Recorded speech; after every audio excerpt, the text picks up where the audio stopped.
Hello again, friends who listen to things that we talk about. Welcome back to an episode of the Humanities. The Humanities. We've not made one of these for a while because we've been very busy doing other very important business stuff. Patrick's been doing marriage, wedding-ing, and I've been doing surgery. On who?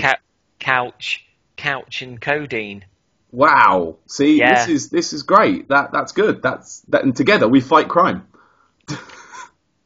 Yes, for those who might not be aware who we are, his name is Coffee Jesus. He is the brunette, and today I am also Coffee because I'm coughing my guts up. But I'm usually called Paddy, but I might cough a lot in this show. This is not a good start. It's a all right start. It's okay. Sound like fucking Alan Partridge. Let's talk about games. Aha! No, I'm sorry, I couldn't resist. So we usually we talk about Dark Souls or Destiny now, but at the minute we don't really have enough Dark Souls or Destiny to talk about, do we? Given that we're a little bit behind, because of all the other games we have been playing. See what I did? Mm-hmm. I provided a narrative thread. What have you been playing, Mr. Patrick? Oh, that's good. Where should we start? Okay. Whichever way you want to delve in. Okay, I'm going to start with the big one that I've been playing a lot of recently, which has taken me far too long to get into, and I'm really sorry, everyone on the internet that told me it was good, and I didn't believe you, and I'm now playing it, and it's worked now. You're looking at me. I'm looking at you and everybody on my entire friends list, apparently. But specifically me. Mainly you. I've been playing Dragons Dogma. Oh, hell, Dragons Dogma, and something, boopity boo. The wind is pushing. Mind you haven't got that version, have you? I haven't, no, but I have listened to that on YouTube several times. It's astonishing, isn't it? I remember when the game first came out, there were some people going like, "What is this J-Rock thing at the start?" And within about sort of 5 replays that it was booting up, and they were just like, "The wind is pushing me into the current again." I'm in lust with that song, even though it isn't on my version of the game. But it's okay, because I can put it on my phone and pretend. Because to jump back a bit, Dragons Dogma was my game of the year 2012? That it was. And on the Polygon forums, which is where we met, I really didn't shut up about it ever. I don't think you did you? No. Except when it was Dark Souls, but even then, 50-50, I'd say. Yeah, it was pretty much the two of them, and I think that Dark Souls, because it was ace to sort of build up a bit of community and bounce a bit of back and forth about it, but I guess I had the bit between my teeth with Dragon's Dogma because I felt that more people should be playing it, and it just crowbarred me how good it was, and I was out of work at that point, so any purchase, a day one purchase, was a big deal for me. I can imagine. And it was day one. I mean, even the week before, I got the demo on 360 and the demo on PS3, and I was flicking back between the two to see which one I was going to get. Wow. Literally, like the telly button between like HDMI 1 and 2 was going back and forth, and they're both brilliant games, but they've got their own little quirks and variations. Well, I think while we're doing the Cane and Rinse style histories of the game, because that's good. I like wheels. I mean, I remember trying the demo for it when the demo first popped up, and really sort of didn't get on with it. Like, when it doesn't click. You're like, I want to like it, but What was holding you back? Sorry? What was holding you back? Hard to remember now. It was about 2 years ago, wasn't it? I think it was it dumps you into the very opening prologue mission where you run around and out fighting the Chimera thing. And I don't know, it just didn't quite click, because then they dump you out somewhere, and it just wasn't a very good bit. Didn't enjoy it. I was like, I'm over it. Ignored it then for about another year. But then, apparently, a month after that demo came out, they put out this thing called the Adventure Demo, which had more in it. And I think it was like a good year later before I actually jumped on and grabbed it and thought, I'll try that again. I tried this Adventure Demo, which starts the same way in the little prologue mission, and I got on a little bit better with it, as you do. But then it dumps you in the middle of the map, like just in the middle of a field. I think it's, if I remember rightly, it's on the road that goes to Gran Soren. Thinking about what it looked like roughly and what I've seen so far, it looked like the Gran Soren road. And you just wander around a bit, and then a giant flying beast comes down and tries to kick your head in. But that demo was way better. I'm like, oh, that's pretty good, pretty good. I thought, well, I might buy this then. I might buy it. And then I sort of heard the Dark Arisen thing was coming, and I thought, oh, hang on, should I wait? Because you know what will happen. They'll bring out like a together, both the game and the Dark Arisen pack together. I thought, oh, I'll wait a little bit. And it came out, and I think I ended up picking it up for about, 13 quid, I think, in the end. And I'm kind of ashamed to say that it's taken me now 4 separate attempts to start it properly and get into it. I have abandoned 3 separate characters to the mist. Really? I have, and it's over once every couple of months since I bought that. I think, I'm going to give it a go this time. I'm going to try it this time. I'm going to boot it up. I'm going to do it. And I spend, an hour making my avatar that usually looks a little bit like me, and then spend another hour making my pawn, who's usually a giant fat guy, because, giant fat guys are good value for money. And then I usually play till you reach the first encampment where you fight the Hydra, and then I usually gave up. Something would come along and kind of take my interest away, and I'd kind of forget. I think the furthest I ever got was I got to Gran Soren in one run, and then gave up there, and forgot about it. And I had a bit of a free evening a couple of weeks ago, and I thought, you know what? I'm really going to try it this time. I'm really going to sit down and hack in, because everyone talks about it so much, and everyone says it's really good. I saw a couple of people on my friends list playing it as well. Polygon moderator Minty Cries was on it, and I know he was running around in the DLC, so he was on it all the time. And I thought, you know what? Yeah, I'm giving it a go. I'm going to do it.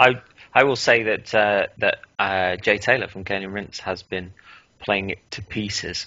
Oh, see, there we go. So he's knee deep in it. But to step back a little bit, do you remember what it was that kind of brushed you back? Had you got stuff that's I think it was other games coming out. I was at a point where I was still doing reviews at that point, which I haven't done for a while now, but I was still getting games to review, so I'd have to usually drop everything and hack on with that. And it would usually, if I was playing a big open world game, like if something like an Assassin's Creed came down the pipe, I'd be playing that for 2 weeks. And by the time I came out to Dragons Dogma, I'd be like, I don't remember where I was.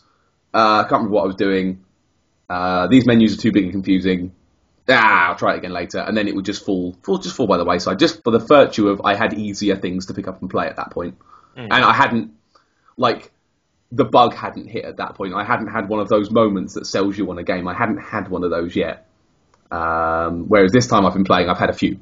So what was it that clicked? Well, what brought you back to it in the first place? And what was the moment where you went kind of, oh, okay? Well, what brought me back? Like I say, a couple of weeks ago, I was just a little bit, free and easy. Didn't really have anything to play. Didn't really fancy Destiny. Wasn't really feeling Dark Souls that night. I was like, go on then, Dragons Dogma. I've downloaded you from PlayStation Plus. You're sitting there on my hard drive. You've been looking at me funny for like a year. Go on then. I'm going to do you properly this time. So I loaded it up. Picked the Strider class because it's the only one I was ever going to pick. It's the one that can climb on stuff. Of course, that's the one I'm picking. I'm not judging. It's just them memes. And then you sort of get very early on. You learn that climbing on stuff is super, super fun, cool.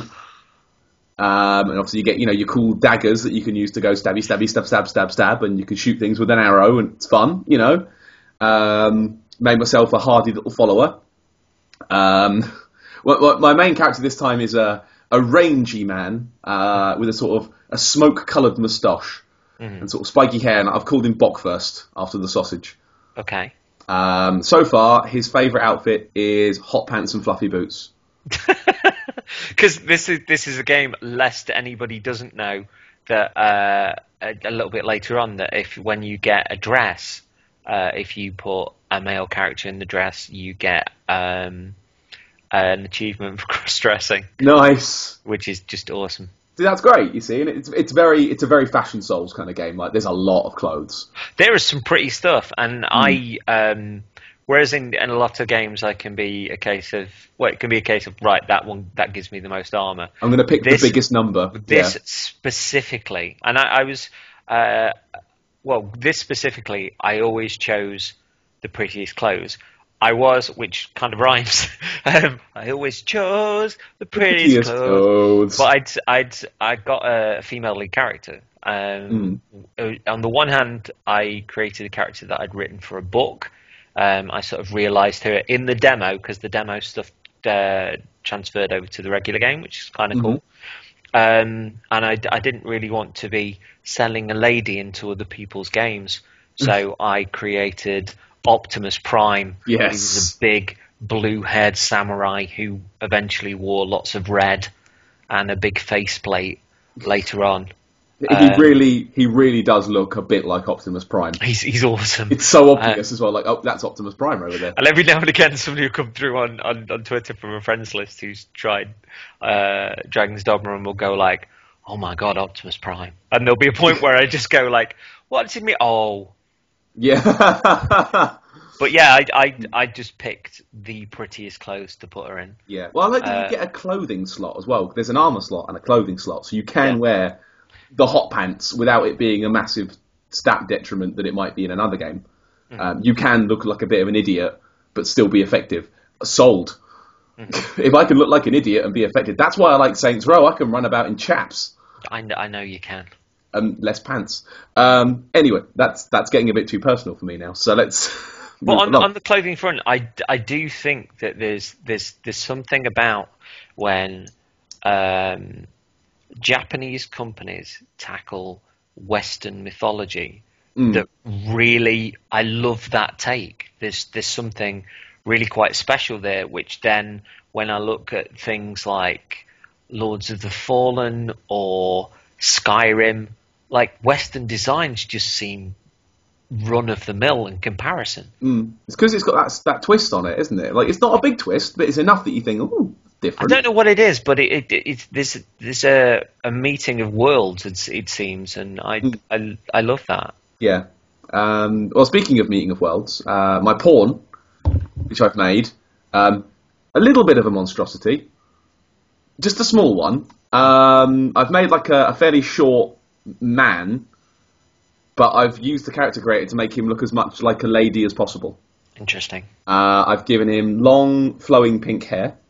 This seems like a very you character from the start. It really is. Like, the face is quite feminine, and I've used one of the higher voices, and I've kind of pitched it up a little bit as well. So it does sound like a lady. I named this pawn Flufflepuff.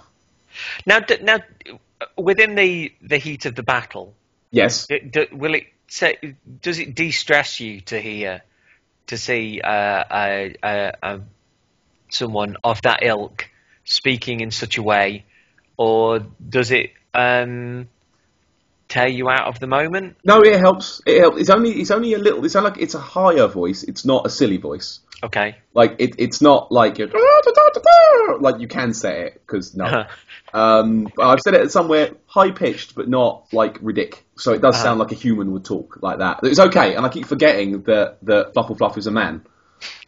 Keep forgetting Flufflepuff's a man. That doesn't matter though. I know, it's fine. It's totally fine. Flufflepuff can be whatever he or she wants to be. Exactly. Long live Flufflepuff. Named by my wife, of course. So what should I call this character? And she just went, Flufflepuff, and just turned back around. And then you were like, marry me. Sold. Yep. Marry me. What, again? Yeah, twice. Again, the second time's wedding. The charm. Ooh. But yeah, no, then I jumped into the pawn. Lady. I jumped into the pawn land, where you get all the pawns. And then I realised how many of my friends have been playing it. Because there are like 15 of them. Fantastic. And I've made a personal rule that I'm only going to take them when I'm approximately a similar level to them. Yeah, that's fair enough. Because one thing I don't want to have someone break worried my about game. Was yeah. Somebody starting the game and taking Optimus Prime with them, and him just laying waste to absolutely everything. When kind of there's a certain mystique of how much a character is seen and is not seen, because obviously the pawns can go into other worlds and learn.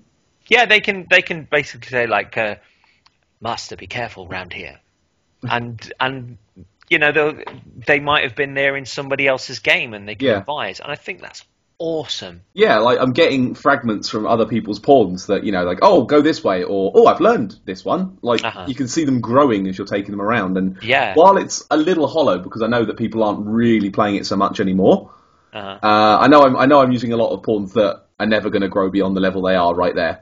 But it's okay, I don't mind, because it's kind of, you know, amusing to see them, you go, oh, I've learned about this quest, and oh, that's kind of clever. Can you imagine that, like in the early days of the game, how exciting it was? God, yeah. Because I get genuinely quite sad when I retired someone that had been with me for quite some time. And there's a real smile when you then see them walking on the road in Grand Soren at a certain point. It's like, oh, hi. But later when you come back and you see that somebody's taken them in completely different direction, they might have taken them into a new class, they're more powerful, there's this huge sense of, I don't know, almost like loyalty and friendship. Yeah. I've had that once so far. I've seen someone that I've had before once, and I did kind of go, oh, maybe I should hire them again. Oh, no, they're level 5. No. But that was really exciting. It's nice, though. Yeah. I love that. It's cool to see, you know, friends that you remember, and there's still a place in the world. Interesting fact as well, from the last couple of full starts I've had with the game, I know that people have used my pawn. Okay. From the last game, because obviously I started a fresh game, and the first time I stayed in the inn, it was like, oh, looking for stuff, and here's some presents. Like, presents from what? My last pawn that I made. So I got a few, you know, sour scrags of beast, some crap that nobody wants, and something in the region of 32,000 rift crystals. Cool. And I was like, is that a lot? Turns out it is a lot. I had a quick experiment in the rift to see how much it costs to buy someone like 50 levels higher, and I could have afforded them. And I was like, ooh. Yeah, but it's cool that you held back on that, because it's half of. Well, I always think it's a big thing about gaming as to the answers you get when you measure yourself up against a challenge. And there are points even early on in the game where you meet the bandits where you're like, fuck, I'm barely even touching them. Yeah, you learn your place in the world very quickly, I find. Yeah. And I think that's leading on quite nicely to what actually grabbed me. About the game. This time. I mean, really properly got me this time. And it's the sense that it was after I got to Grand Soren, because I played that bit up to that point before, and I was, you know, just bollocking about, enjoying it, whatever. And it's when you first get a mission that takes you outside of that. And it's the first time you're really, you know, let loose in the overworld on your own. And so, right, go on, off you go, do what you want. I picked up, I think it was a random quest to go to like some sort of town, you know, to escort someone onto a town. I thought, oh, okay, I can do that. It's an escort quest, whatever, brilliant. And you check your map, and it's further away than you've ever been. Yeah. You're like, oh, okay, that's quite far. So I'll go see the armourer, and I'll buy my gear, and I'll make sure everyone's all sort of, you know, totted up, and rest at the inn till morning, because I've met darkness and I don't like it. And you think, right, I'm going to go over there, but of course, because there's no pathing on it, there's no big obvious quest log going, go that way, retard. It's like you just get the little blob on your map, and it's like it's roughly over there. You think, oh, do I go left at this path or right? Let's go right.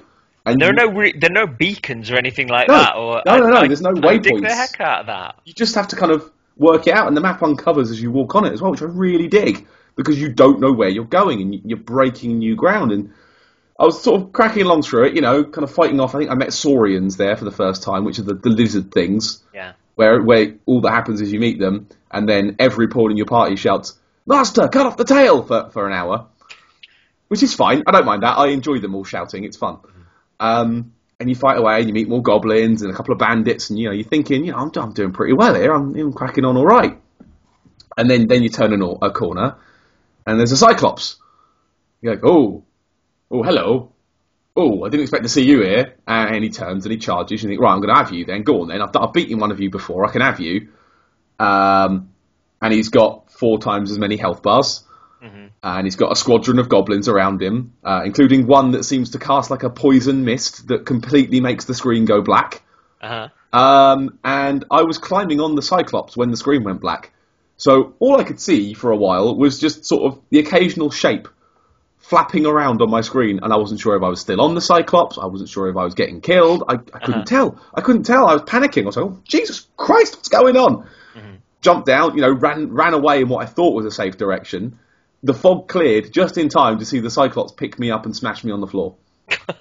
And I died. I was like, oh, damn, okay, I'll restart. And it dumps you all the way back in Grand Soren. And that's when I learned the fear. The fear that, oh God, if I go all the way out there and there's nowhere to rest and save, there's no coming back. I have to do it again. But this is really cool. This is one of the things that I love about games like this. That there's a real sense of purpose within your footfall. That you feel genuinely quite vulnerable, and even especially when you're going to situations that you've not been to before. If it's a hell of a long journey, you might have to set out in darkness to reach there in daylight, because you figure that you'll have a better chance of fighting things that you don't know in daylight. And there are always people that complain about things like, oh, why aren't the checkpoints? Seriously, fuck off. Because that's not the point. The journey is harrowing and it's terrifying. And how many times in games have you kind of turned up and you've seen like a bigger creature and you were like, yep, let's have you then. But when you meet something like the Cyclops for the first time, there's a degree of, what? Yeah, you feel tiny. Yeah, you're just sitting around as well. Like they're just there. Like there's no kind of like you've encountered a clearing. There he is. They're just sat by the side of the road, just completely in. I would call them non-areas. Like they're just sat along the pathway for no reason. Like you're not coming into a Rustfang keep and there's some enemies and then a dragon at the bottom of it. No, you're just a guy, just there, giant guy, just for no reason. I think that's those moments have been like shaping the game so far for me. They've been what's kept me going, because I've really learned the fear, and like the sense of adventure when you do get somewhere. I had another one a couple of nights ago where I was heading on to. I was trying to make my way to like a southern mine. It was one of the quests you pick up when you get to Grand Soren and you're allowed to go on the worm hunt quests. And it was like, go to this place and get rid of the goblins in this town. I thought, okay, I can do that. That's fine. I can do that. Easy. And you look at your map and you work out where the town is, and it's fucking miles away in a random direction. I walked every way that was wrong until I worked out the right one. Because I kept checking the maps, like, nope, no, I've gone too far now. Nope, that's definitely not going there. Poo. And I was sort of just rounding up to what looked like a sort of safe place. I could see a building in the distance. I thought, right, well, I'll just clear out this little area here, and then I'll go jump in the building and, be safe for the night. So I'm running around. I killed a couple of goblins, thinking, this game's not bad. I think I'm going to manage this. And I saw like a thin shape disappear behind a rock. I was like, what was that? It looked like a flag or something, like a flagpole. So I kind of ran around the other side of the rock, and it turns out it was a chimera. It was its tail that I'd seen. Promptly began a massive fight. Took about 15 minutes, I would say, all's told, of jumping on this thing's back, hacking at its goat head. Trying to hack it down while it's getting dark, and I'm shitting it the entire time, just stabbing and finally beat the damn thing, like with the skin of my teeth, like nearly died about 5 times. Health down to the red, and it's all flashy and like, oh shit, running away. Finally beat him. Thought, right, brilliant, right, okay, fuck this, pick all the loot up and go. So I ran into this building, which turned out to be a church, where Queena, the woman that's your sister in your first town, Cassidus. Yeah. She's there. I'm like, oh, hello, how are you? And I sat there in this church, and there's nowhere to rest, so I thought I've just got to wait this one out. So I thought, I'll look out the front again, and I just wandered out to the front door, and I just learned magical flare, which shoots like a magical flare into the darkness and makes like the darkness light up for a bit. And I thought, well, it's pitch seriously, black. Yeah, seriously. But to interject for a moment, magical flare is absolute poetry, isn't it? Well, the first time I used it, you're going to shit a brick. So I'll go out the front of the church, and I think, just see what's out here. I'll try this magical flare out. So I aim it, I shoot it at a nondescript part of the darkness. It lights up. Undead everywhere. Oh, awesome. Like, you know that part in zombie films where they're all sitting there quietly and someone turns on a light and they're everywhere? Yeah. It was exactly that. I was like, shit. But it turns out they were actually quite weak, so it wasn't that big of a deal. But even so, still, the panic, I was like, oh. Like, literally shot this thing into nowhere in the darkness, and they were around everywhere. Like, oh. But that's a moment that you framed in a particular way, but could have been framed any number of ways, and you could have even buggered off in a different direction, but it was waiting there for you. Yeah. Potentially. They were there. They knew. That's made me worried. So thinking, right, what else is hiding in the dark? Yeah. But the dark's not even the scary bit now. No. I'm now scared of daylight as well. So I got through this mine that I was trying to get through. Because you have to get to this town to rat the goblins, you have to go through a mine. So I went through the mine. I chuggled all through, and I beat a couple of trolls, which took a while, but did it. They were a tough fight, because they seem to only go for the women in your party, and I forget that's not Flufflepuff. So I thought, oh yeah, they'll just attack Flufflepuff, and they didn't. I was like, oh yeah, damn.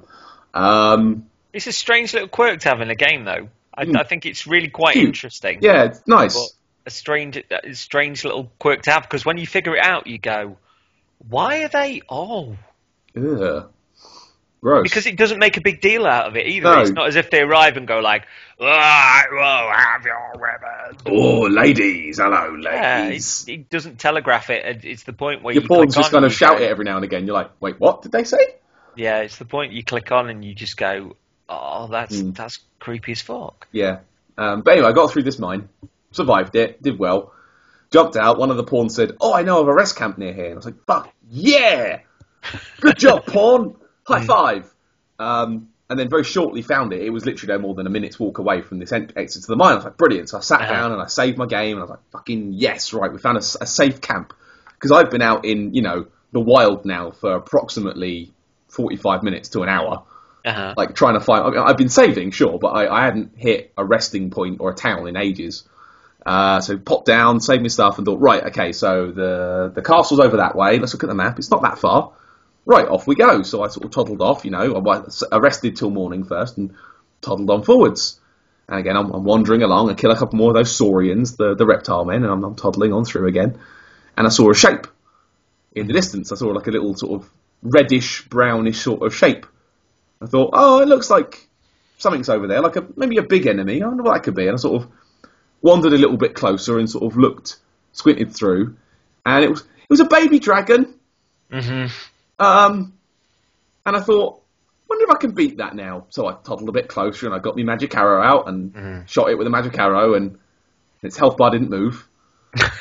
And its health bar appeared and it had 8 pips under its health bar. I thought, oh, I've made a mistake. And then the dragon flies up and flies towards you. And like, oh God, I've made a horrible mistake. Tried to jump on the dragon. The dragon flies up and I fell off and died. I tried again. This time the dragon, I managed to shoot it enough to open up its heart that I could shoot it. Cool. But it still roasted me alive in seconds of trying. And then I realised with horror that this thing was sitting between me and where I needed to be. Yeah.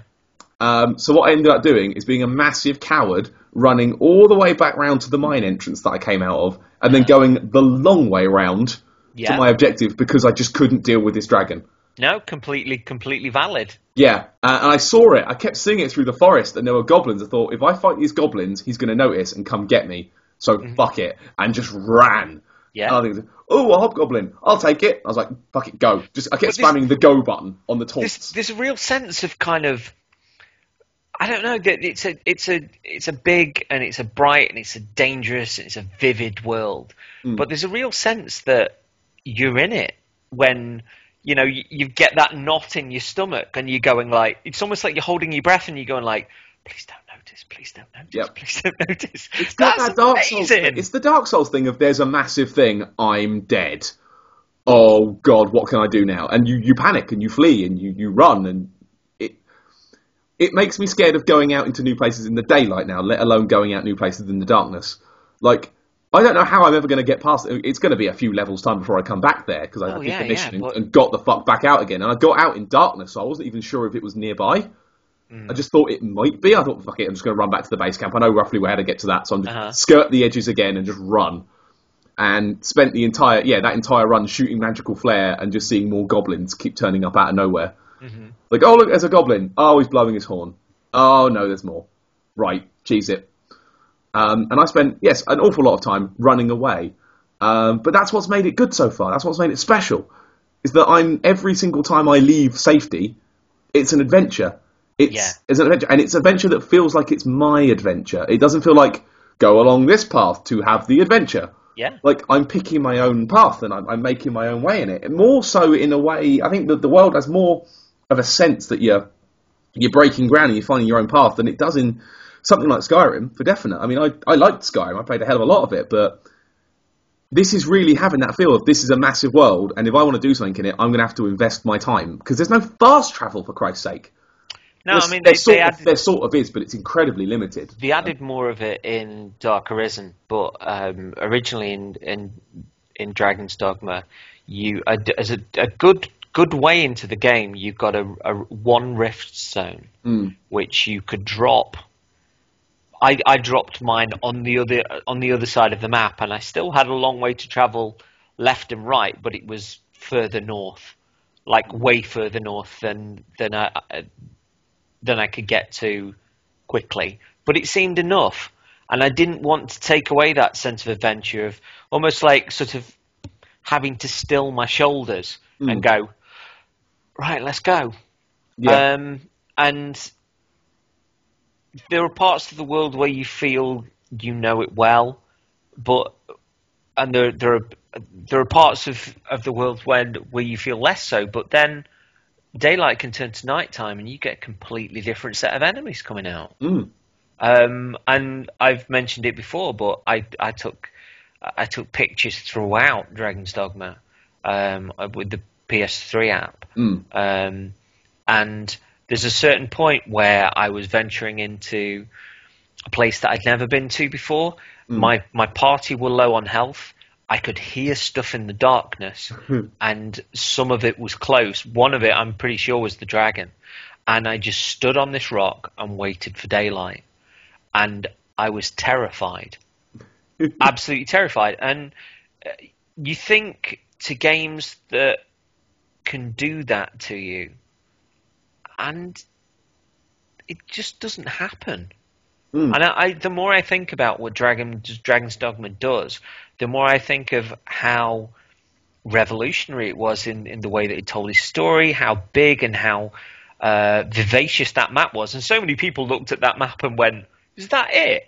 Yeah. It's massive! It's so big. Like, you don't even know how big it is until you try. Because the lack of the fast travel makes it bigger. Yeah, like, and sure, Skyrim's by the raw numbers. It's not like Skyrim, fair enough, it's huge, but when you fast travel, the distances become meaningless. Whereas the distances between places, they mean shit. Like, if that thing is a day's walk away, that is a day's walk away. Yeah. That is a slog you're going to have to do, and you're going to have to prepare and bring stuff and make sure your armor's okay, and make sure your pawn's armor's okay, because, dear God, people, make your pawns have clothes on. Well, the amount of level, like 20, 25 pawns that I've seen, in the Rift, still wearing the original gear. Yeah. You're like, come on, have some pride. Well, there's even the thing whereby you look at the map and there's an overworld that's there, but early on there's a soldier that says there's something down that well, and I'm sorry, I'm too cowardly to go down it. Yeah. Would you go? And you go down there, and you light your lantern for the first time, and you head on in. And that's where you first meet the Saurians, and you get the cut off their tails and that kind of stuff. But there's a point in that where you drop in water and your lantern goes out, and you're soaked, and you just go, oh, and it almost instills this level of childlike fear in you. Like you're alone and you're going to die, and it's just this. It's nothing's telegraphed within that regard. It's like you learn it by doing it. Yeah. And it becomes really, really scary within that battle. And later, when you find a waterfall and you get your pawn going, like, here, sire, there's a hidden entrance or whatever it might have been. Yeah. You know at that point that to avoid getting the lantern near water, and you become almost twice as defensive when you're inside with the things that you can do and the things that you can't. And those underground caverns are packed with enemies that, you know, it might be hiding an ogre or a cyclops within those levels, or you get the massive, you know, there's a sort of spiral down. Where the under place. Yeah. Beneath the Pawn Guild. Yeah. That place, Jesus Christ! Like when that place kicks off. But that looks like a sort of a normal building when you're in Gran Soren, and then you get underneath and you go, how far down does this go? Oh, you can hear something down below as well, and it's like, I've got a good story about that place. So you meet your first troll there, don't you? Yeah, I think you do. Just sort of sitting over, crouching, like, oh shit, what do I do here? So I started fighting it very clearly, like, you know, you're outmatched at that point. Like, he's better than you. He charged at me. I moved out the way. He fell off the edge. Oh, brilliant. 5,000 experience for free. Ka-ching. Then I got to the bottom, and you obviously activate that bit, and then the tentacles start popping out the ground. And you fight them for a bit, and it soon becomes apparent that, no, don't fight them, just run. Just run. Yeah. Just go. And that moment is... it's a good way of teaching you, yes, you can run away. You don't always have to fight the thing. You can flee. Because you come to it yourself. Like they say, oh, get out. We've got to go. Let's go. And you're like, oh, okay, let's go. But we'll fight them first. And no, really, you should just go. Just go. Don't fight them. Just run. Just dodge. Just sprint. Let your sprint cool down. Don't sprint for too long because you'll get winded. The amount of times I've done that as well, where you sprint and wear yourself out so he bends over and breathes heavy. I mean, and there's a wolf running behind you. Like, oh, no. Yeah. That's a perfect example of early on of this place is vast. I don't know if I can get back. And that's a big early lesson that it then expands upon later on when you go on these huge journeys.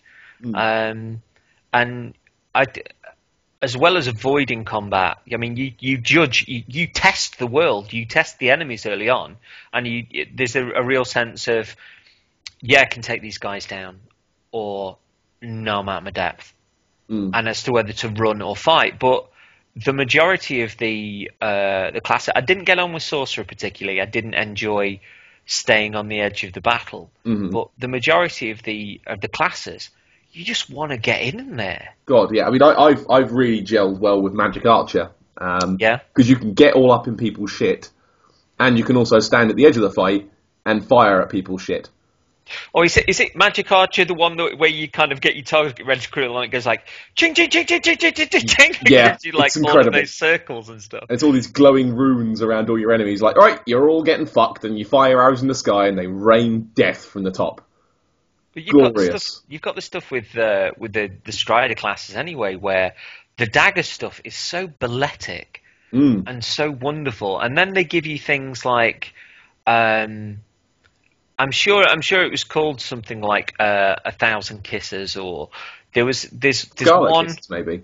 Sorry? Scarlet Kisses, possibly? Scarlet Kisses, it might be, but there's one move where you go up to an enemy and it's like your dagger's got gunpowder in it, and the final connection of the dagger against the enemy ignites, and you slice upwards, and the final stroke against the enemy's chin just ignites, and they go like, boom. Oh, it's like Toss and Trap or something, is it called? It's phenomenal. And and then you've got the spinning sort of blades that you can do.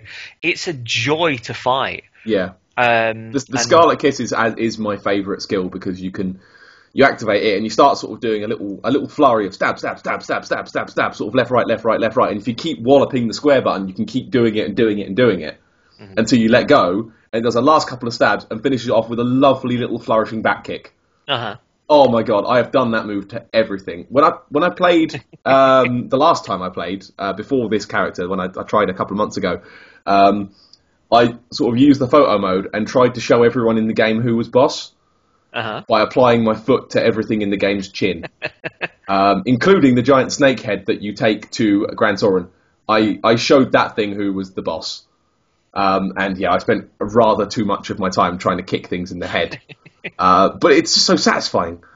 But I mean, all the moves. I mean, I'm trying to find a good third move because I haven't found one that I've gelled with yet on my daggers yet. But I'm working through them. I'm unlocking them steadily, and hopefully I'll find one soon that I will fall in love with. I mean, this stuff that I like to see the pawns use as well, where if I'm doing that class, I might not necessarily use that same move.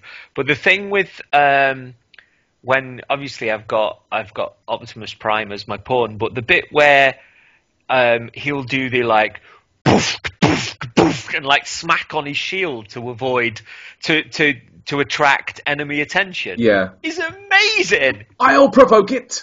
Yeah. My pawns are sword and board as well, and Bufflepuff does that a lot. And it's like, get some. And little slow-mo attacks when they go in for the final kill as well. Like, go on, my son. Because they've got some, there's some sponsored armor in the game as well, you know. Oh, really? Yeah, there's the armor of Guts from Berserk. Oh yeah, I heard about that. Yeah. And, there's another one as well. I think it might be from Berserk, which is equally as pretty. But it's a game that I've bought it 3 times now. Yeah. I bought the original. I bought Dark Arisen, and then I bought it on Xbox 360 purely because I wanted to play it again, and didn't want to make a new character. Plus, I wanted it on 360 as well, and this has given me the flavour to kind of get back to it. But there's a thing that's been said before about worlds that you can remember your way around entirely. Yeah. And as you were speaking about Dragon's Dogma then, I knew what you were talking about. I knew how to get there. And even given the amount of time it's been since I've played the game, I could still tell you how I would get out of my village and where I go, and, you know, veering off to the left is the road that takes you up to the bandits, and because you are in the world the whole time, because you make those trips yourself. You're not just going whoop, just being there. You don't forget the journey. You're doing the journey all the time, and I think that helps you remember a world. I mean, you get that with Dark Souls. You get that with Red Dead Redemption. I could still walk around and I know where everything is in that game. I spent hours in that goddamn game just horsing about. See what I did? Mm-hmm. Horsing about? No? Yes. Oh, we'll have to try. But yeah, no, I was reminded of it again today, and I thought, oh yeah, I remember that bit exactly. And it's real proper world building. Yeah, when you think, right, I know where I am, I know where I'm going, I know that bit over there is bad news. I know that bit over there is bad news, and that bit over there is fire. So I'm going home. I love as well that the game, while it can knot your stomach and it can feel very real between day and night and new areas and fearing for your life, it's got a belting sense of humour. The goblins are really funny. Yep. Chucking a rabbit off a cliff never gets old. Never ever gets old. And this constant little giggles like that, plus the characters that you meet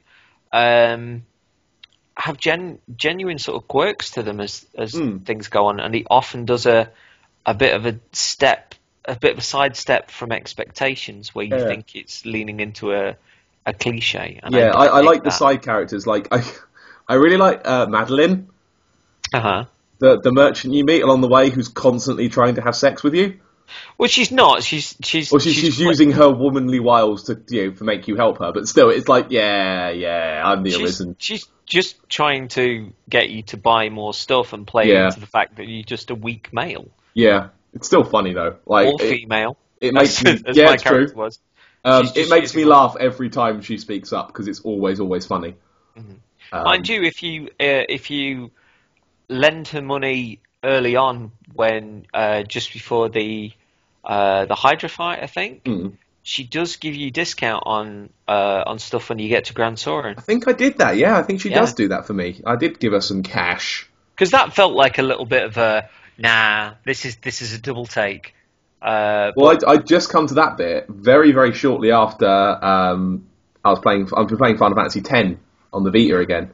Okay. And there's a merchant in there called Awaka. And when you first meet him, he's sort of starting out and he's struggling. He's like, "Oh, couldn't lend us some money, could you? I'm Awaka." And I know from previous playthroughs that when you give him money, you will get discounts. So when Madeline said it as well, I was like, yes, okay, I'm going to give you some money, Owaka. I'm going to give you the money, and you're going to pay me back with discounts. And lo and behold, she did. So yes, always, do people favours, because they will help you back. There's a life lesson. But Grand Soren genuinely feels like a town. It is. It's a city. It's a proper castle town. And it's got districts and it's got areas. And like, I got a bit lost the other day trying to walk around trying to find a bar. I think it was. Well, it's got a slum district underneath, hasn't it? It's got the castle. It's got hairdressers. Yeah, there's a field in the castle grounds. I love that field. I'd spent hours running around in that field. I accidentally stabbed a dude in that field. And the weird thing is that the story seems very secondary when you first playing it. You're like, man, it's all right, and you're just enjoying the world and the game. But the story becomes one of the greatest stories I've ever known in gaming. It does a complete sort of left to centre sort of turn. It's just, I can't even explain the point where I was like, oh, I've had a moment. I had a moment like that in the game, actually, when I was fighting the dragon, the baby dragon that I met. Yeah. When it gets you, and it says something on the lines of, "You're not the vessel." I was like, whoa, wait, whoa, what? What? And then, reloaded my save. I was like, what did that mean? And then there's a goblin you fight in a tower. This mission I was going to clear out the goblins. And you kind of get to the last thing, and he sort of shouts about, dragons are coming, the humans all want destruction as well. Kill all you want, we're all dead anyway. And jumps out of a window. It's like, what? Yep. Love it. I need to know more about. I just want to find that guy again. I just want to. Also, the cool thing was that the original demo is in continuity with the game, and is important. Yeah, because that's still the opening prologue, isn't it? Yeah, it is. It isn't just here's a bit of a tit about in the world for you. It's part of the game, genuinely part of the game. Yeah. But I love that world so much, and there just seems so much variety in it. It's one of those games like Xenoblade Chronicles where it feels like I'm going on an adventure. I feel it casts my mind back to when I was a kid and I'd leave the house in the summer holidays and just wander from the village that I grew up in to other towns, other villages, over fields, just adventuring and knowing that I kind of had to get back in time for tea, but I was lost in many ways, but I wanted to adventure over there. And I wanted to go over there, and if I found, a cave or a river and stuff, I could pretend a film I'd seen or a book I'd read, and it has that level of majesty and sparkle. And even looking at next gen now, I don't see the sort of open world that I experienced in those two games, and it's a wonderful thing when, as experienced as we are in gaming, when we can feel very, very small within a world, and yet the triumphs and the decisions that we make, you are making your own story, and it becomes memorable beyond, oh yeah, I've completed that. It's like, oh my God, I went down here at night and there was a rock, and then the rock unfolded, and it was this massive stone golem, and we fought it, and I was climbing on its back, and I was smashing it, and just, you've got a tale to tell. Instantly that memory leaps into mind because it's still important. Yeah. I dig the fuck out of that. I genuinely do. And too few games do that. Yeah. Well, this is our call then. If you're listening and you've got Dragons Dogma and you're on PS3 and your pawn is about level 25, start playing again because I want to use your pawns. Yeah. Yeah, well, I've been slowly working through, getting an insight into the twisted minds that make up my friends list. Also, drop us a line at twinhumanitiespodcast@gmail.com and tell us what you think, because Jesus Christ, I can't. I've waited nearly 3 years for this conversation. I know you have, and I know I'm sorry it's taken so long, but it's worked. I've got the bug now. It's in me. But you got the stuff even early on that where Capcom weren't marketing the game at all well. And whilst he's very well known now, it was the first point that I heard of Matt Lees, and Matt Lees was working for Xbox UK at that point, official Xbox UK magazine thing. And he started putting out videos showing you the different classes and the fun that you could have in that world. And at the point that I saw the first one, I was not interested at all in Dragons Dogma. Couldn't give a monkeys about it. And as it went on, I was like, oh, I'm getting this. Oh, I'm definitely getting this. And to say that Capcom's marketing department couldn't do that, but Mr. Lees did was really, really cool. It's the same effect of those Shadow of Mordor vids that Videogamer.com put out. You watch it, you're thinking, okay. Oh. Yeah, I kind of think that, I don't know, Matt's on Dragon's Dogma. Oh no, they were superb. Yeah, no, they were. It's the same sort of thing though. It's a game I wouldn't normally have kind of given the second thought, and you watch it and think, okay, I get it. That's cool. I think a few similar videos then followed from other folks, whereas with Dragon's Dogma, it was Matt's videos, and that was kind of flying in the face of silence in many ways. And those of us that loved it became very militant about it.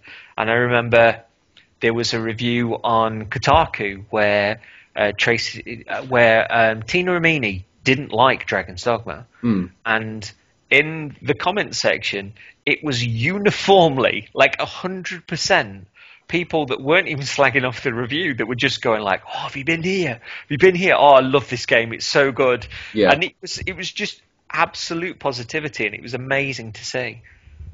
Yeah. I remember the video. It was amazing. Dragon's Dogma. It's pretty good. Yeah. So, okay. Your turn then. So, CJ, I have a question. What have you been playing? Today, I have been playing Master Chief Collection because it arrived this morning, a day early, and I was very excited. And I know there was formerly a 20 gigabyte patch, right. But it was then 15 gig, which a few people have had a bit of a pop at them for saying that why didn't you go to 2 Blu-rays when you filled one? When 343 had said we got to the point where we went gold on the game and there was multiplayer stuff we were still fine-tuning. So that gives us the ability to carry on with that, which is fair enough. And quite frankly, 40 quid for 4 remastered games, 100 maps, and a TV series is a little bit bonkers. Well, they've definitely missed a trick with the title. It could have been the Remaster Chief Collection. I see what you did there. Yeah, they missed the trick. That would have been perfect, but no. Curse you, marketing department.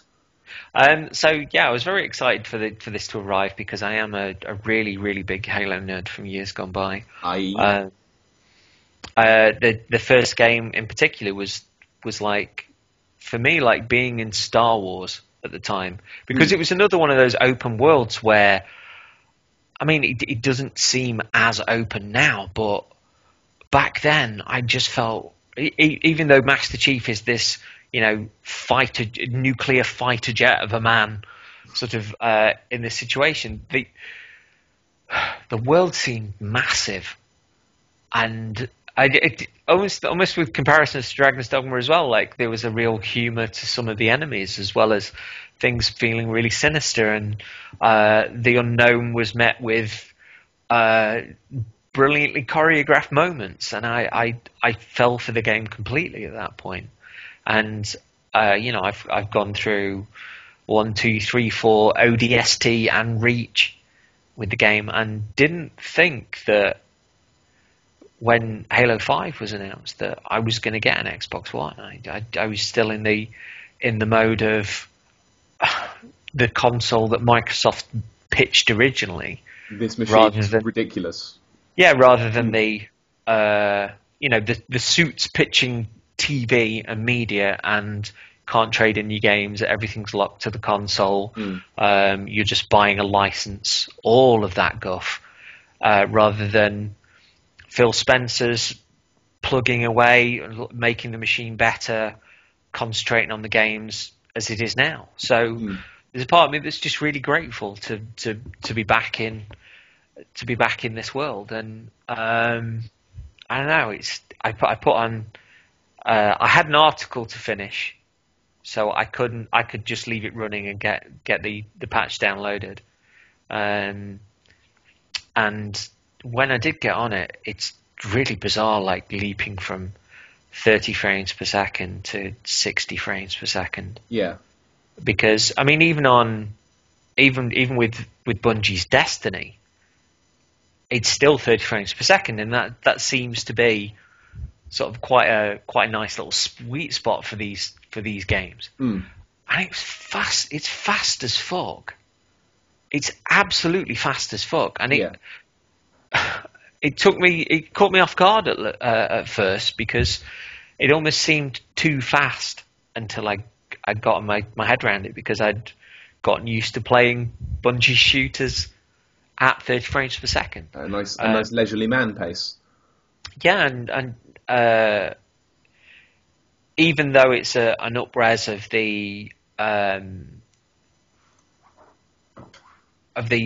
Halo 1 remastered for the 360, it still looks gorgeous. Really, really gorgeous, and I've had a lot of fun with it tonight. It's got 4,000 gamer point achievement attached to it. Like, there's achievements for all of the games, and some of the achievements are absolutely fantastic. They're really funny. Like, one of them was just makes light of one of the other soldiers, and it was called something like fighting with Mr. Chips. And it was, you look at the achievement, and it was something like battle alongside Chips McGibbon against like the aliens, and it was like, this guy isn't even named in the game. Chips McGibbon. It was something along those lines. I'm booting on my Xbox One now, so I can state it for real. But there's something kind of cool with the achievements as well, because Xbox One's just had its November update, and you get a big picture alongside with an achievement, and you can set that picture as your background. Oh, okay. Which is kind of cool. And also, when you look at your achievements, it shows you the achievements that you're closest to getting. Okay. So if you've got like 50 kills of a certain enemy, and it will show you that you say 52% of the way there. Yeah. Which is kind of neat. But right, I'm gonna find this achievement, because it is. Do it. It is really funny. Right, let me have a look. But it's been fun so far, and I just wish that more companies would take this perspective with remasters, because you got the 2 Metro games which came out for about, I got mine for about 22 quid. It's 20 odd quid, wasn't it? Yeah, they came out for. That's crazy money. That's cool, and a lot of work had gone into those as well. But then on the other side of it, you get Square Enix releasing what I believe is kind of a little bit of a half-arsed Sleeping Dogs up-res and remaster. Half-arsed port of Final Fantasy 13 as well on the PC. Yeah, for like 60 odd quid. Yeah, but then they also put out Final Fantasy 10 and 10-2 on the Vita for a reasonable price, and they're stunning. Yeah, here we go. The achievement is My Buddy Chips. Fight alongside Chips Dubbo. That's even better. Dubbo. Fight alongside Chips Dubbo and listen to his words of wisdom. I want to be friends with that guy. I do like that it's a game with a bit of a sense of humour, and you've got like all the grunts going like, "He's a devil!" and things like that. But there was one where I was doing this big battle earlier, and I got killed, and one of my soldiers just went, "So is that it?" And I was fighting alongside this Australian guy earlier, and I got genuinely quite bummed out when he died because he was like, "Oh, that one was for me," and all that sort of stuff. And then when he died, it just made me laugh. Also, I shot an elite in the bollocks, and he seemed to groan as he died a little bit longer than he normally did.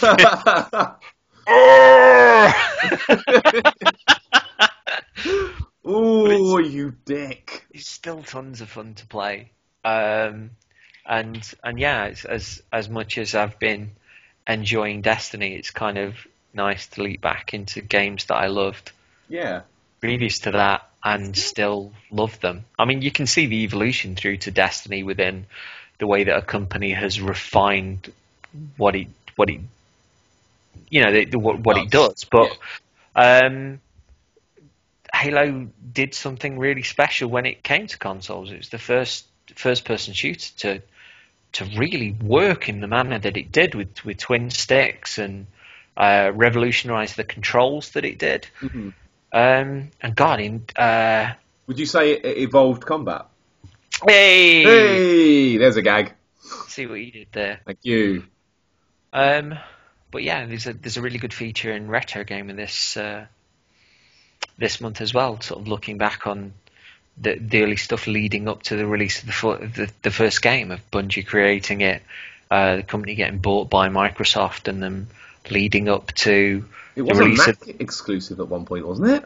It was going to be Mac and PC for a short time. Yeah, Steve Jobs announced it as a Mac exclusive, I think, at first. But there was an interesting piece in the article where they said that if anything, releasing it on a console pared back a lot of the things that you could do on the PC, whereby on the PC you can just keep building, it doesn't matter. Yeah.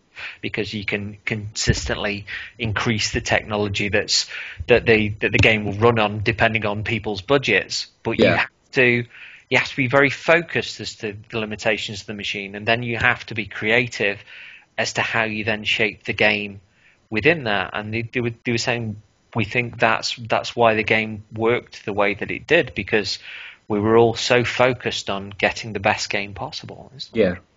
That's kind of cool. It's radical. But yeah, it's nice to have it a day early as well. Although somebody messaged me on Xbox One going like, "This doesn't unlock for me until midnight. Every time I see one of your trophies popping up, it breaks my heart." In your face, digital distribution. Yeah. So and I'm really grateful that it arrived a day early. And it's always a nice bonus, isn't it? So yeah, we both still been playing Destas. Oh God, yeah. We shot the aliens. We've had some moments as well. Let's save them. We've got a whole other show for those. This is our show that isn't that. Yeah, but we've still been playing Destas. We have. I mean, we're going to bring a guest on to the next episode of Destas, and we're probably going to be a step further. But at this point, you are on the cusp of being able to go into the Vault of Glass. I can now. I can go into the Vault of Glass, have been into the Vault of Glass, was absolutely baffled by the Vault of Glass. It's for anybody that watches Parks and Recreation, it is the Destiny version of the bizarre invented tabletop fantasy game, The Cones of Dunshire. I've not seen the show, but I've heard of that, and I'm aware of what that means. It's fantastic. But yeah, it terrified me. But there's a lad that comes into the my place of work who is equally obsessed by Destiny, and he was like, oh yeah, I'm level 29 or 30. He was like, oh yeah, have you been into the Night Strike mission? I was like, no. He was like, oh yeah, come in, we'll run you through it. I was like, I'm not leveled up to be able to do that. Oh, you'll be fine, we'll just run you through it, it'll be great. so last night, after we'd played, I went on with Luke and his friend, and enemies were one-shotting them. And it was the Mars strike mission where we face our old mate. Is it Talos Dark? Valis Dorak. That's the guy. And I was actually showed a place where you can hide from him and cheese him a bit, which I'll show you next time. But most of this level was me hiding in this place as they ran out and just went, "Oh no, I've died." Although that exotic sniper rifle that I got was doing him damage, but whereas he generally does a couple of laps of the arena, he goes on tour and then he comes back, then he goes on tour and he comes back. He was doing different stuff. Oh, yeah. And so I went through this with them, and he died. And on the Nightfall strike, you get a tasty piece of gear guaranteed. Okay. Guaranteed on the end of it. You have not seen what I've got, but it's amazing. Ooh. I've got this helmet that essentially is like a metal version of the hairstyle from the bloke from The Prodigy. Whoa. It's like this sort of, you've got like a regular metal helmet, and then it's got like these kind of spiky wings that go up on either side. Wow. It's like something from Flash Gordon. That's awesome. That's amazing. But it's an exotic piece as well that I got. Which means you can't wear that with your jumper. Which means I can't wear that with my jumper. But I have got a brand new shader as well. Ooh. Which, and this will make you forever jealous, turns my head orange. Oh, I like that when things are orange, though. Yeah. Orange cuffs, orange boots, an orange belt, orange head. I'm orange with envy. Yeah, it's a blue and orange shader, which is kind of interesting. Nice. But yeah, it's we're on the cusp of something kind of new, and hopefully by the time we do the next Twin Destinies and we have a chat with somebody else, we'll probably have gone into the Vault of Glass and done a Nightfall strike if you're at that point. Yeah. Oh, it's going to be nothing but fun. Well, I've started leveling up the hand cannon that I've got, the exotic hand cannon. Aye. And trying to swap that out with and use that instead of the sniper rifle, which is the one exotic weapon that I had been using. Yeah. And trading out the exotic chest piece I've got for a legendary one, and trying to level up the spiky helm. Just to give myself options, and because this helmet is belting. But when you use a weapon that you're not used to, it changes the game completely, doesn't it? Doesn't it? It becomes a different experience. You find yourself ducking in and out of cover differently, and dealing with how you target enemies and deal with multiple threats differently. Because, I gelled really well with the hand cannon initially. Like, I was like, right, face, dead. Sorry, let me say that properly. In the face, dead. Thanks, Chet and Johns. And then when I finally got like the Shadow Price, which is legendary purple machine gun, auto rifle, and I've really gelled with that quickly. But it's different, totally different. Like I'm running and shooting and going and then ducking behind cover to reload and then popping out again. Whereas the hand cannon, I was being much more measured and taking my time and aiming for the face. Whereas I got that with I think it was pulse rifles. I was all over, and then I got a legendary scout rifle. Yeah. It's like, I'm going to use this then because it's more powerful than what I've used before. And initially that was a bit of a head fuck, especially because my pulse rifle, if I got I had unlocked the perk that if I was holding down the trigger rather than doing like a number of bursts and then stopping, it was going, it would basically empty the chamber. Nice. Which was great. But going to scout rifle, now I've gotten used to the scout rifle, and it's almost like not a million miles away from like the hand cannon stuff, whereby you're being measured. You're having to be measured with your shots, and also whilst that increased the the sort of cartridge from 13 to 27. Ooh. I then unlocked a perk to give myself armor piercing bullets. So I went back to the 13, but they're more powerful. But yeah, I'm loving the scout rifle now. So, but when I was johnnying around, sort of doing Cosmodrome stuff with the hand cannon, completely out of my comfort zone. But it means that the game feels refreshing again. And it's a good reason to go take stuff on again, because it's trying it in a different way. And what I like is that when you're doing that, it's remaining fun. It's not just a grind. It's still fun. But I can only imagine, like when we were fighting yesterday, I was looking at some of the specials that your class pulled off, and I was like, God, there's still so much to learn from the game that I haven't been near, because I've only been playing as Warlock. I haven't gone near sort of any of the others. So. Well, you know what we could do. You know what we could do now that the PlayStation 4 share play thing works is we could have a go on each other's dude. Wait, hang on. Don't that came out a little bit wrong. Episode title: Playing with each other's dudes. No, we could have a go on each other's dude. Oh dear God. So, I'm sorry. Yeah. I'm writing. Actually, I'm going to write that down. But we can take turns trying out each other's abilities and powers, and really sort of getting into what's cool and unique about the other class, because I've never tried Warlock. I'm interested to see what the specials are like, and you can have a go with the Hunter and see what that specials are like. Yeah. Destiny. Love it. What else have you been monkeying about with our kid? What else have I been monkeying about? I'll tell you what I've been playing it with. I have been playing a little game that popped up on PlayStation Plus, which is still the best use of £40 that has ever existed. And it's a game that popped up in this month. Yep. And that game is a little thing called Binding of Isaac Rebirth. Good God, what a game. Enjoying?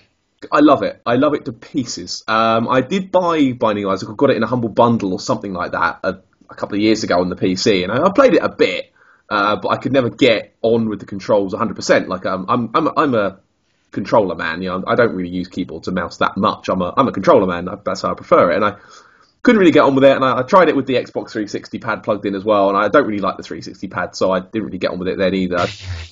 Could get like a couple of missions, like a couple of levels in, and I'd die, and I'd be like, oh, fuck this. But then this shiny new version's come out on the machine that I have with a controller I like. And yeah, I am instantly more effective. I believe apparently the game has been made slightly easier initially, but can ramp up ridiculous towards the end. But I'm finding I actually can do it now, and I'm dying because, my own fault, but not because, I'm bad at the controls, because I'm doing something stupid.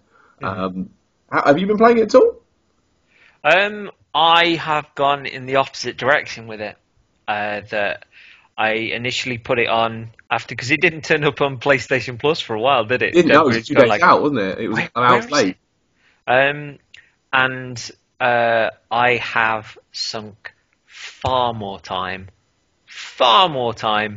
into Steamworld Dig. I absolutely adore Steamworld Dig, and I sat and played the balls out of it on PlayStation 4 in the living room, and then at a certain point went to bed and started it again on Vita. Nice. Like getting to the same point, almost to the same point where I'd left it on PS4, but enjoying starting it again from the beginning. Yeah. And I'd been wanting to play Steamworld Dig for a while, but I was really looking forward to Binding of Isaac. But it's Steamworld Dig that I've been going back to, and I think part of the reason that I'm loving it so much is one of my favourite games ever, and this is going back to my early days of gaming on Commodore 64, was Boulder Dash.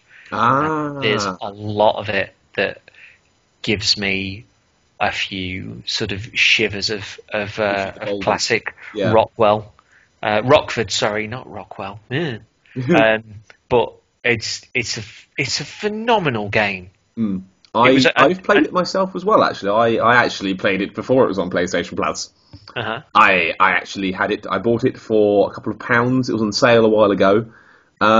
Similarly, dig it. I think if I hadn't have bought it then, I'd be playing it a bit more now as well because I really liked it as well. I mean, what a fucking month for PlayStation Plus games again. Like, and the cross-play as well, because it's always, one on the TV, and then you can jump on your Vita and carry on playing it. Like, ridiculous. It is ridiculous, frankly. Apparently, Towerful doesn't work that well on SharePlay. Oh, I've heard someone say it does. This was I think down to. I think a lot of it is down to how good your connections are on either side. Yeah. So, although we can try it later, can't we? There is the thing where. Is it the new Call of Duty blocks it entirely? Yeah. Who cares? Cheeky monkeys. It's only Call of Duty. Well. But yeah, no, I mean, this month particularly, I mean, every month so far has been a good month for PlayStation Plus for me because I have all of the machines that it's on, so I get the maximum benefit from it every time, and that's brilliant. But I mean, Isaac and Steamworld Dig, cracking pair of games. I mean, Isaac, I'm at the point now with Isaac where I beat Mum for the first time. Sorry, Mom. Yeah. I beat Mom for the first time, and I was all excited, like, yeah, I've beaten it, I've done it. Let's see the ending. I didn't get the ending. I thought, what? Oh yeah, I chose a challenge mode for a laugh. Oh, fuck. And there's like a whole separate set of challenge modes where you can pick it. I think the one I picked was like After Dark, and it makes the world darker, and you can't see your health bar anymore. So you're guessing how much health you've got at any given point. And in a game like that, you really want to know what you've got because you don't want to jump in and take unnecessary risks that might kill you. For instance, in the game there are spiky doors you can go through, and they're doors that basically have teeth at the top and bottom. If you go through it, it takes off half a heart of health, but there's usually something good in the room. Half a heart of health? Half a heart of health. Except sometimes there isn't. So you go in and sometimes there's nothing and you just wasted half a heart. Then you've got to waste another half getting out again. Which, it's unfortunate, but it always makes me laugh. But, like, I was so proud of myself. Like, I've beaten Mom, I've done it. I've beaten this bloody game that's been kicking my butt for, like, a couple of years now. I've beaten it finally. With this little Isaac. I didn't get to see the ending because I'm a twat. So I'm still playing. There are a number of endings as well, though. There's like 14 apparently. Yeah. There's other characters you can unlock, which I've come tantalisingly close to unlocking a couple of them already, and like just failed at the last. I think one of them was have 55 coins in your inventory. I had 52 and died. Oh man. I was a bit annoyed, but it doesn't matter. They'll come back. But there's the replayability in Isaac. I mean, the entire game is replayability. I mean, for me, it's one of those ultimate It's like not quite the ultimate roguelike, but it's very close. The fact that you always start with the same little crying boy at the start. The world's always different. You never know quite what powers you're going to get, and the fact that the powers you pick up change how you look it's a big deal for me. Like I get there's some roguelikes I play where you pick stuff up and it's like, oh, you've got the armor and the sword. It's like it doesn't really look that much different. Like there's one called the Dungeons of Dreadmore that I played that really didn't do anything like that for me. I was like, oh, it's just kind of boring, isn't it? But in Isaac, every item, everything you pick up applies on top of the other stuff. So you might find, you get bigger eyes, and then you find a syringe that's jammed in the back of your head. Then you find some horns. The one that had me laughing was the tick, which didn't seem to do anything. It just said, that's going to take some getting out. And it was just like this insect buried half into my head. Yeah, totally. Like you'll find like a baby that flies around beside you, and then you'll get like poison tears that will drip down your chin. I've had the fly. I got crab arms once that didn't seem to do anything. Yeah, but I bet they looked awesome. They looked amazing, but I was like, why have I got crab arms? And just the sheer amount of things you can encounter, like there's bosses based on each of the deadly sins, and each of those is a good little fun fight. The actual bosses of each stage of the game, there's like the big fat Monstro guy and Larry Jr. who's like a snake. So many cool ideas there, and it's also like it's gross, but it's cute at the same time. Because there are so many ideas in there, it could have the effect that when, say, a number of them are stacked on top of one on top of the other, that there are parts where the game could fall apart, but doesn't happen, does it? Doesn't, no, because you pick up your inventory, you pick up your items one by one, and like there's a screen that lists them all, and there's like, it's like what, maybe 100 on each page, and there are like 4 pages. There are hundreds of items you can pick up. It is frankly ridiculous. But the fact that you pick each one up and you can work out what it does, at your own time, you know what you've got to do. You know what you've got in your tank. Pills you pick up initially have a question mark on them until you use them. Then you think, oh, okay, right, it raises my luck. So you know what the pill is now once you've taken it once, and you kind of remember that, which is kind of cool. Things like you pick up magician cards as well that are like special powers as well. And you won't know what they do because they give you like a little description, but it's not a good description. Like there's a fool card that's like, oh, the fool is always parted from his life, or something like that. And you're like, what does that do? And you press it, like, oh, it kills everything on the screen. Oh, that's cool. But the fact that it keeps it rolling around, you are fighting different stuff every time. You're fighting a different set of challenges, a different set of rooms, different set of, outfits. And you might have a couple of runs where you're not doing very well and, you're not really gelling with what Isaac you've got. And then on your next one, you'll pick up something and be like, oh, okay, this is pretty good. Like I found the Polyphemus one, which basically gives you one eye, but you shoot like a double-sized tear, like a boosh, like a mortar coming out of your face. And that run was incredible. That was a super fun run because it was a different way of playing it. It's slower, but it's powerful. And that's what keeps it fresh, because every single time you play, you're going to find something different, and it's going to be a completely different way you played last time. In fact, there's an interesting aside of that. Kane and Rinse guy, Darren Gargett, popped something up on Twitter. And it was along the lines of, if Isaac was made by a AAA dev, they'd probably have some sort of viral marketing campaign like #MyIsaac. And he had a couple of pictures of his Isaac as it grew. First a little kid with horns, and then the eyes got bigger, and then it kind of ended up shooting out what looked like, giant candy balls out of his face. It got more and more ridiculous as it went on. I thought, oh, that's quite funny. So just for a laugh, I clicked the My Isaac hashtag, and it's just hundreds of pictures of people's babies. So you got all these lovely little babies, like, oh, this is my Isaac, oh, it's lovely. And then this horrible horned demon child shooting gobstoppers out of his face in the middle of it, and it was a lovely juxtaposition. It was hilarious, and we should ruin hashtags like that more. Yeah. But yeah, Isaac, I love it. I've played maybe 10, 12 games of it so far across PS4 and Vita.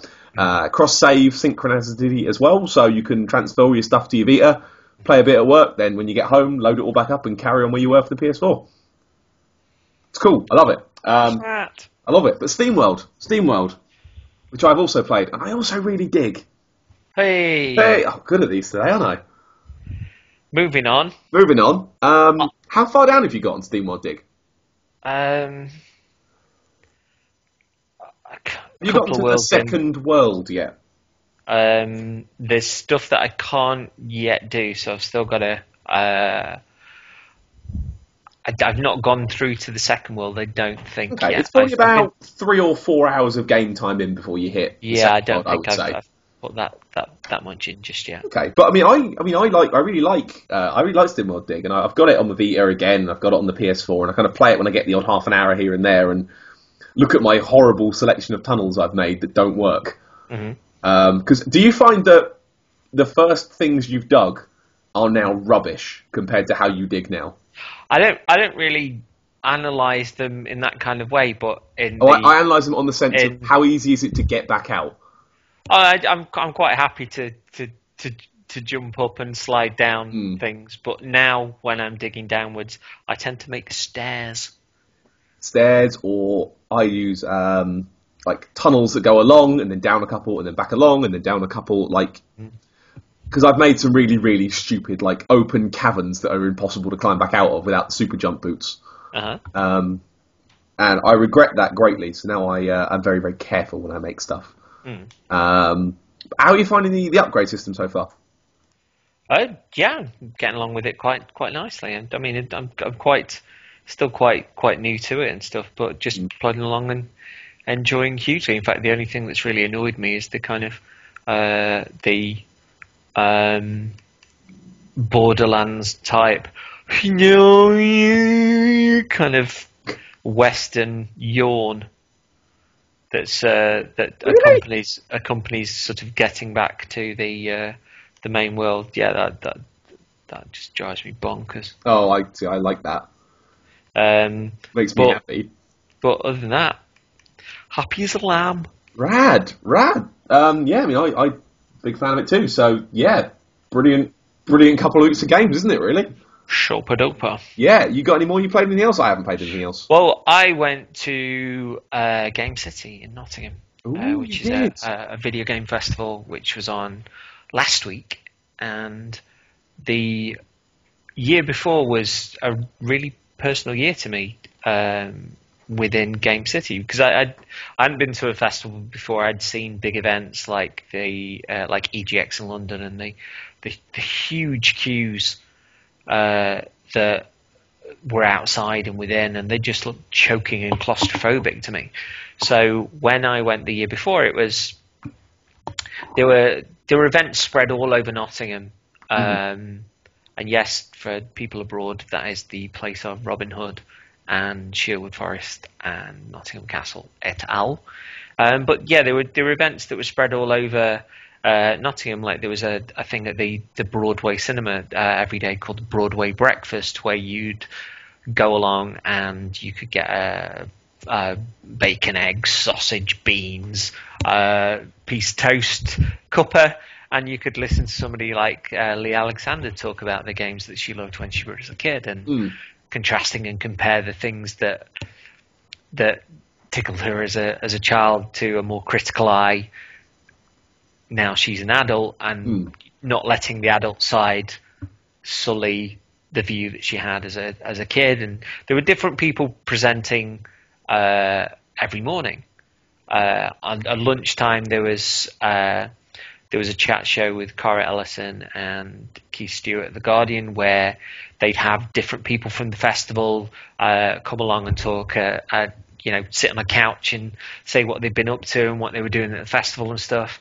And both of these were really good touchstones for the festival itself, because there were things that I might not necessarily have gone to, but because I got a flavour of the person that was speaking, I was like, yeah, you're cool. I'd like to hear you talk more about the games that you love and stuff. And I remember in particular on the Power Lunch sort of lunchtime show with Cara and Keith, a lady from Minority Media was talking about Papa and Yo, and I was biting on my lip and not to absolutely sob. And you got folks like Steve Gaynor came down, and he went to the Council House ballroom and was interviewed by a playwright, Lucy Prebble, about Gone Home. And there was all this stuff going on. It was amazing. Oh, Mike Bithell revealed that Volume was a retelling of Robin Hood at Nottingham Castle at 7:00 at night.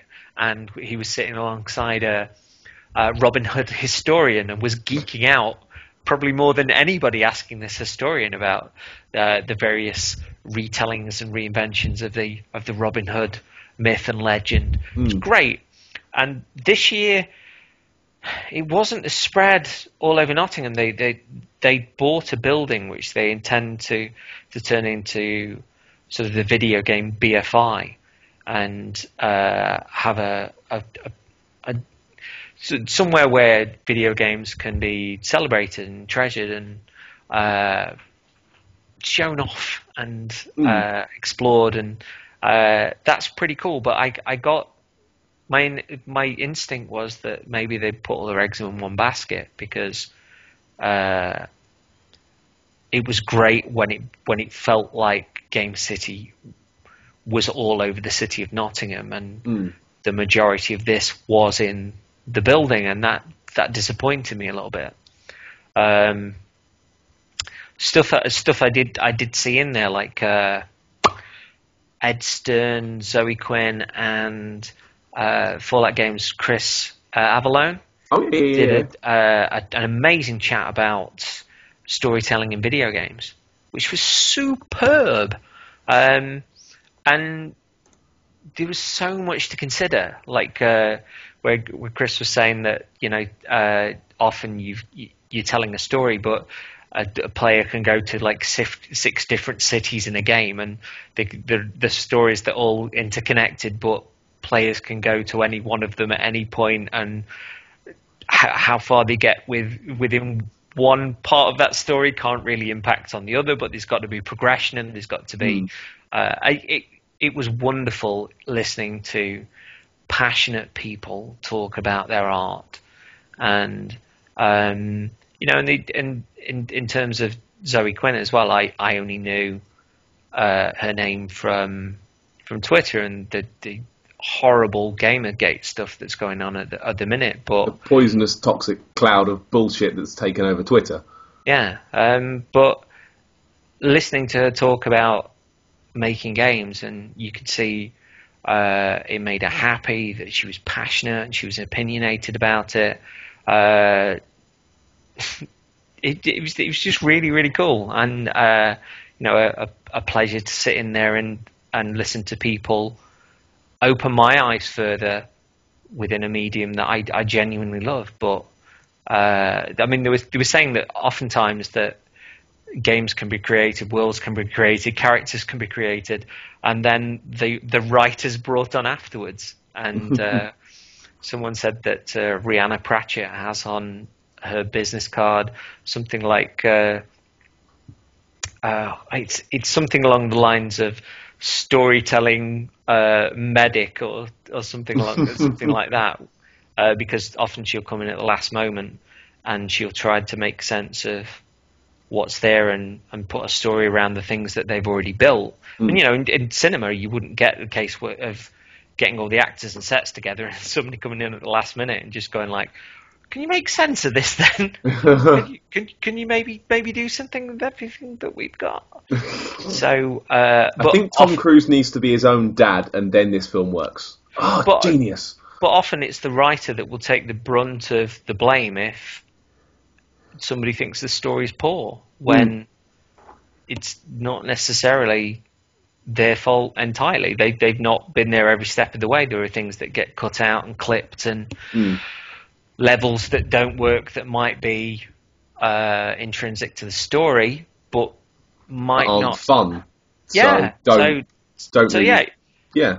It was interesting to kind of see that sort of stuff. But my favourite bits were there's a pub called the Brewdog who put on a multiplayer night, and I met up with Darren Gargett from Cane and Rinse and his folks, and we went down there and walked in, and to the right there was a big telly with people playing Mario Kart 8. Straight across from me were folks playing Street Fighter 4, and there was the 360 next to them with various games that were going on throughout the night, like Castle Crashers and Serious Sam, like the side-on scrolling version. Massive projector with a couch in front of it with people playing Nidhogg. Gore gets in that Nidhogg. And then in the corner there were there was a TV and 4 pads with people playing Towerfall. Towerfall! And a table sort of further near the bar where there were loads of folks with 3DSs who were playing Smash Brothers. And the atmosphere there was just so warm and so friendly, and people weren't hogging games. They were passing pads back and forth and telling people how to play. And I fell in love with Towerfall completely through that. I thought it was belting. Didn't have a clue what I was doing, but at the start, I'll say, but because of all the variables were switched to randomize, and even those folks that had played to pieces were still losing. Yeah, that's the beauty of Towerfall. It can be anything you want it to be. Like in our house, we regularly have full player game nights of Towerfall. We have friends around. We bought, after the wedding, had some spare money left over, bought 2 more PS4 controllers pretty much just for Towerfall. And so far, worthy investment. Well, like Darren Gargett hadn't played it before either, and he took to it like a duck to water. And the atmosphere, like I say, in the place was so great. And Darren's brother James was there, and by the end of the night was perhaps a little worse for wear with the merriment of Wobbly Pop, and was looking around for his hoodie and couldn't find it, and eventually went to the bar, and somebody had handed it in so that because they didn't want it to get lost. I was like, man. That's the kind of event this is. That's really neat, and I think it did really well for the pub as well. So they're considering doing that again. And then towards the end of the week, I had 2 live podcasts that I attended. You did, didn't you? Tell me about those. Yeah, Tom Rizal does a fantastic Choose Your Own Adventure style podcast called Pod Your Own Adventure, where he gets a guest on, or a guest or 2 on, and they go through Choose Your Own Adventure book, and it's a great podcast. It's really different. It's really fun to listen to, and they had this was held at the King Billy, which is a pub just on the outskirts of Nottingham, that's run by John Blythe, who used to run Official Xbox UK. And so it was held upstairs, and Tom had made all these props as live gags for this Goosebumps book that they were doing. And they had as guests on Sean and Andy from Midnight Resistance. And if people don't know, Midnight Resistance is the reason that our podcasts exist, because I started listening to them and just went, I really want to do a podcast. And you and I were nattering about Dark Souls at that point. You were new to it. I was experienced with it. We're just like, let's just record this. But Midnight Resistance is the reason that I wanted to do that in the first place. So yeah, it was really special to kind of meet Sean and Andy. Tom did an amazing Monster Hunter video a while back, and I really enjoyed sort of listening to Pod Your Own Adventure anyway. So Tom was really courteous. He turned up with loads of donuts for people. Yeah, like loads of donuts, like 3 massive boxes of donuts for folks. So yeah, the podcast was brilliant. It's available to listen to. I did go and listen to it because it was a whale of a time we had that night. And like I say, I just walked away from it really, really fucking happy. And given that I'd been through traumatic time with emergency surgery and stuff, and at the start of October, Game City was kind of the pole star on my horizon. So to walk away from that event feeling as just blissful and unencumbered as I did was a really cool feeling. That's and nice. It was, yeah. And then on the Sunday I went to see Daft Souls live, Matt Lee's podcast, at the King Billy again, and he was joined by Joe Screbbles from the amazing Chat Very Good podcast, which everybody should listen to again, and Gav Murphy, formerly of CVG, and I think he might have just joined IGN, was there as well. Brilliant laugh. It's on video as well as a podcast recording, so the video's on YouTube, and on the question section you get to hear me ask a question about wrestling. You asked a question about the WrestleMans. I did. I didn't know you like the WrestleMans. No, I don't like the WrestleMans, but this was a good question. Okay. If you were a wrestler, what would your name be? What would your backstory be? And what would you get from under the canvas to twat everybody with? Oh, that's a good question. It's a good question. It's a good question. But yeah, I had a corking time there again. Podcast, go look and listen to the podcast because it was ace. Had a big chat with Matt Lees about Destiny and games and stuff afterwards. Bloody lovely guy. Further chats with with Gavin and Joe about all manner of stuff like Alien and Mordor and Chet and John we chatted about that as well. But it was great, and it's between all of those folks, it's nice to have chatted with people on Twitter or listened to them or admired the things that they do and meet them, and they're fucking lovely people, and that means a lot. Although it's what you want, isn't it? Although on the Chat Your Own Adventure, Chat Your Own Adventure. I'm getting chat very good. Choose your own You said chat, not chat. You said chat. And Chet and John mixed up now. On the Pod Your Own Adventure night, somebody came up to me and said, "Excuse me, are you Coffee Jesus?" I was like, "What? Am I? Yeah." And they were like, "Oh yeah, I did really like your podcast. It's Super Furry from Twitter did this, and